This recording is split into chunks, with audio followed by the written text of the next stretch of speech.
Hi, I'm Karen Nurkowski. I'm a sign language interpreter with Saskatchewan Deaf and Hard of Hearing Services. I do sign language interpretations for Regina and area.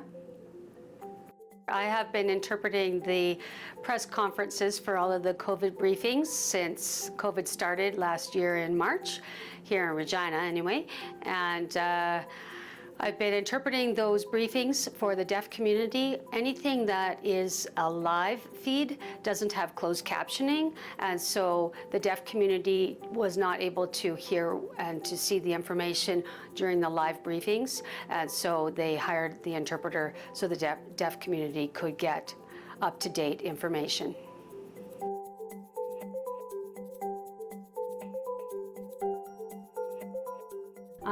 We don't wear a mask because in American Sign Language, a lot of the grammatical features are expressed on the face, and it's very much a part of the message equivalency for the sign language with the hands and the space and everything around the signer, generally from the waist up, and also facial expression. All of those are factors in American Sign Language where it shows the message, it shows meaning, it shows urgency.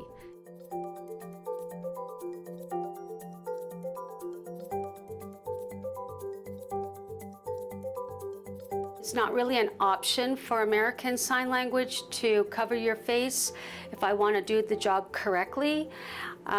We are physically distanced in the news conferences.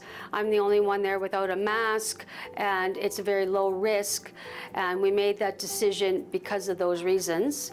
But if I had a mask on, the message would really lose a lot of meaning. The expression is very important, and it's not just the eyes, it's the mouth, it's a lot more than just the eyes involved. So we're talking the inflection, the intonation.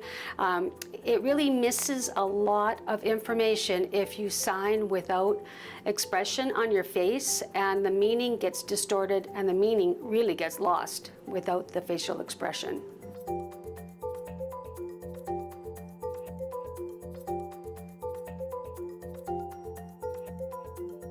I just signed COVID-19 is a very serious illness, and the first example is me without any expression. It doesn't show the seriousness of that meaning of the message.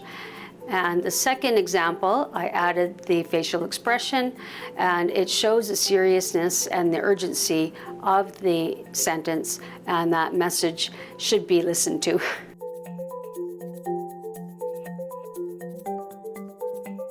I think that I would really want people to know the importance of having an interpreter at all those news conferences. The deaf community really needs that, and they have told me that they really depend on that service. And I think that some people question why we are there all the time, but rest assured, it is a needed service for our deaf community in the province.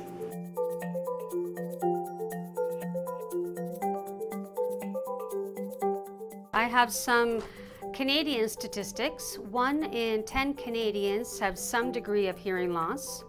1 in 100 are profoundly deaf, and 1 in 1,000 use American Sign Language to communicate.